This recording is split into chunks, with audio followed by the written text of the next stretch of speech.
Servus Männer, it's Red Pill Germany again. Today I want to talk about a story that is not finding any recognition in the German mainstream media. The story is completely ignored.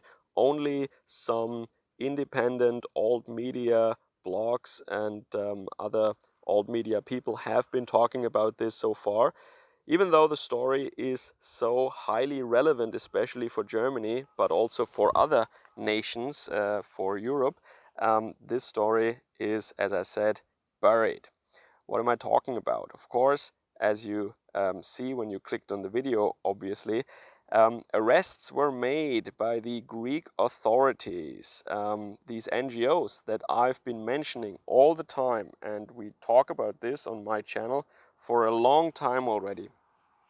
Finally, and not yesterday, but it was a little prior to the mysterious fire that destroyed a certain camp on a certain Greek island, these arrests were already being made.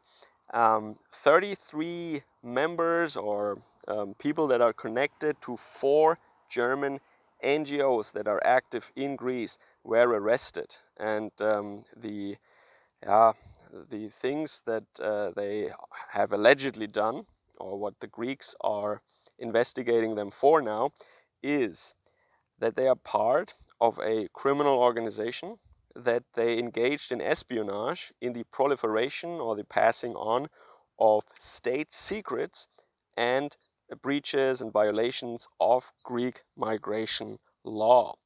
Um, One could sum this up. They were engaging in human trafficking from Turkey to Greece, or they are working so close together with criminal human traffickers that they can be seen virtually as being one organization, working hand in hand with these criminal groups that are shuttling people from the Turkish mainland to the Greek islands where those camps are. And in this way, they funneled thousands of people illegally, or should I say irregularly, from Turkey to Greece.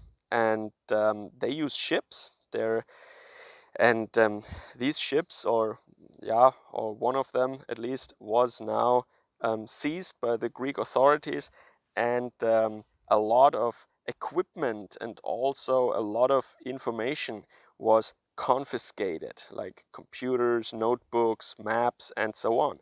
And part of it was not a surprise to me, but part of it is actually new information. So what's not a surprise is, as I already said, that these groups exist and that they're working in the way that I described.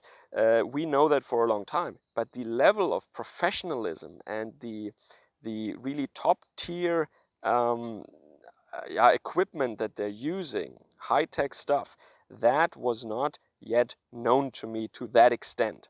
So it is reported that they are able to listen to the radio communication of the Greek Coast Guard, and that they're using surveillance techniques that basically let them know wherever these Greek Coast Guard ships are, and when they have to make use of them, and when they want to avoid them. They can do that based on this intel. And this is the information that they also passed on to these human traffickers, and that would explain this point, passing on of state secrets or espionage, right? This is how we probably have to understand these charges against them. In today's video, I want to talk a little more about the backgrounds and what happened after the arrest, and get into these topics a little more. So before I do that, let me thank my supporters and my subscribers once more. You guys are great. You allow me to do what I do in this form here. If you like this information, like, share, and subscribe, and leave a comment down below. Let me know what you think about these things. And if you want to support me, you can do so directly via PayPal, or consider becoming a patron of mine on Patreon or on Subscribestar. Thank you so much. All right, so as I said, 4 basic charges against these people. 33 were arrested. 19 of them were Germans. Some other European nationals are there, like Norwegians and Swiss people, I think, or French. Yeah, but 19 of 33 were Germans, so the majority were Germans. And there were also some exotic people among them, and they are probably there because they speak the languages that these irregular travelers speak, and they can serve then as a liaison or as interpreters or something like that, right? Um, so the activities of these groups go way back. They were or are funded by a notorious cosmopolitan billionaire who is not really American and he's not really Hungarian. What is he actually? Well, he's a cosmopolitan billionaire. That's what he is. And yeah, he has been funding these groups, and I first heard about that in 2015 actually, when it was said that there were these maps circulating among the people who want to go to Europe, and they were telling them exactly what routes are safe and what routes to avoid, and where they can go, and contact information and all that stuff. So things that are supporting illegal activity, illegal entry into Europe. This or these NGOs were already active with the help of that billionaire back then, but that is not their only source of income. It's actually very interesting. They are funded by the churches, by the German churches, by the Red Cross, by the Arbeiterwohlfahrt, and all these social organizations or welfare organizations. And those organizations are, of course, in great deal tax funded. So the tax money of German taxpayers goes directly into these criminal groups. But it's not only Germans, it's EU funds that are also going or that are funding, that are helping, that are transferred to these illegal groups. And yeah, just nice to know. The EU and the Germans are officially funding groups that are then under investigation by Greek authorities for really severe and serious crimes, human trafficking, espionage, right? So the EU and Germany work against Greece here. Greece actually wants to protect the border, and Germany and the EU, under Ursula von der Leyen, of course, also a partly German woman who is at the head of the European Commission now, but even without her, I think it would go this way. And it goes even further.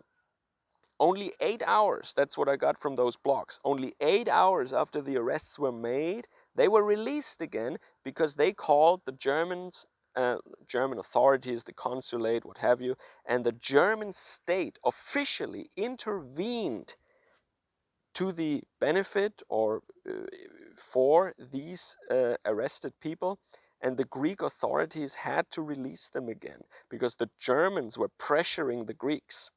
Imagine that. German criminals are arrested, or alleged criminal. Well, it's pretty clear what they did, but yeah, there are no charges yet. Well, there is not a trial, or there is not a. They haven't been sentenced yet, but the investigation is still underway. But be that as it may, so these people were arrested. The crimes that they, yeah, probably or obviously were engaged in are serious, and the German government, the German state, intervened in their favor so that they were released again, and maybe they continue now to do what they've been doing, or at least they could go to Germany, and the Greeks have no longer access to them. They can no longer question them. I don't know. It's a strange story. Not so strange, actually, when you think about it. The Germans intervened here. So the Germans, the EU, they are actively helping these groups. They're funding them. They're intervening in their favor. They're trying to keep the Greeks from doing their job, from protecting the border. This is, of course, not surprising. We know that. And once again, what was new to me was this their capability to listen to Greek Coast Guard radio communication, or to use drones or something like that. And they have probably support from the Turkish side officially also. That is something that needs to be investigated. That's something I've heard and something I suspect, but I don't have any clear facts on that yet. I think, yeah, there is a, so the way I see it, the way the picture presents itself to me is that the Greeks might actually try to do their job, the Coast Guard and all that stuff, but it is just theater, I think.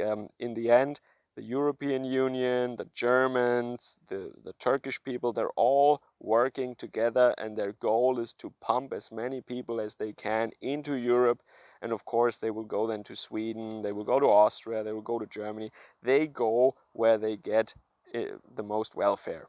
I mean, these are the countries, surprise, surprise, that are the most popular destinations. So it's not like Europe. I mean, the left always says, oh, the fortress Europe, Europe is so inhumane, keeping those people out. Nobody is keeping anyone out. This is ridiculous. These people are pumped into our continent, and there are people in top positions. The German government, the European Commission, the churches, the welfare organizations, the Turkish, all these powerful groups, they're all doing that, and they're not doing anything against it. That is just for the NPCs. That is just some show for the masses. This is a concerted government-run operation. Yeah? This is not something that happens. This is orchestrated. This is run by the government. Okay. All right. So it is also interesting, I think. I said in the beginning that the German media avoids these topics, but I'm getting a little tired, I have to say, of pointing out hypocrisy and double standards. But here I go again. Had these people been, let's say, conservative or patriotic activists, their names would have been printed in all the mainstream media outlets. You know, their home address and their full name, their picture, even their biography, where they went to school, all that, you know. And I documented that recently in the case of an alternative or patriotic German blogger who was doxxed by the media, and he didn't even do anything. He was falsely accused of something that he never did, and they still doxed him, you know. And these people, you know, they are doing highly criminal stuff, and nothing, crickets. You don't even see an article about it. Not even in a form that wouldn't mention their names or something, but you hear nothing. And this is what we're dealing with. So you really see it's not just some billionaire, it's not just the European Commission, it's not just the Turkish state, it's even the media, it's academia. I also want to add the suspected reason why they are not being exposed by the German media. It is, yeah, it is a suspicion, it is speculation to a certain point, but from prior cases, I know for a fact that many of these activists are actually sons and daughters, or more daughters actually, of very influential, powerful, and rich people from Germany. So they are not working class, they are the sons and daughters of the elite, and they're bored with their life or something, these trust fund kids, and they become these activists, and thereby they're not just, you know, printing posters or handing out leaflets. No, they engage in criminal activity, as we see now very clearly. And I think this is the reason why they're not exposed, why we cannot read their names as we would with some people from the other side who actually didn't do anything that's criminal. They're doxxed anyway, and the media lies about them. But here, their names are kept a secret, and they're released after the Germans pressure the Greek authorities here, apparently. And that is why they are not working class. I think I have good reason to suspect that they are probably very, very, or children of very, very influential people. And that is the reason, yeah. And their daddies and their mommies are probably having friends in high places, so we never find out about this. I just wanted to add that and show you some fish. To say that these people who want to come into Europe are met with resistance, or that it's a hard journey or something. Come on, they are they use planes, they are bus, they are, you know, it's like I mean, maybe they have to wait here and there for a little bit, but it is really a journey on which they have all the help that they could hope for. Yeah, all the money in the world is supporting them, and these very powerful groups are supporting them. So what have we learned? We have learned that these groups are supported by all these organizations, and it's a whole network. It is the state, it is NGOs, it is individual billionaires, it is the churches even, right? And they have high-tech equipment, they know where the Coast Guard is, they use these apps in which they encourage then the human traffickers to send fake emergency calls, and because they know where the Coast Guard is at any moment, they can then basically force the Coast Guard with media pressure and pressure from the German authorities also to pick up these migrants who they claim are in danger or are yeah, having some trouble on the ocean with their boat or something, that they would sink or something, which is of course not true. They are triggering, they are timing these things exactly when they need to, so that the Coast Guard can pick them up. And they are there to film that, to document that, and if the Coast Guard doesn't want to do anything, and because they say, hey, guys, this is fake, then they would film it, and then it would be a big scandal. So this is how they pressure them. So they use the Coast Guard basically as a taxi from Turkey to Greece. This is their whole MO, and the Greeks are uncovering this now. And I really wonder if we're ever going to hear an article or a story about this from the mainstream media, that even the NPCs could read it and see it, or if they decide to bury this story because somebody in the Greek Coast Guard didn't pay attention. They were never supposed to arrest these people and release this information. Could be. So I will be following this up if there is something interesting that comes out of it. And let me know what you think about that in the comments down below. Catch you guys again later. Servus, Kameraden.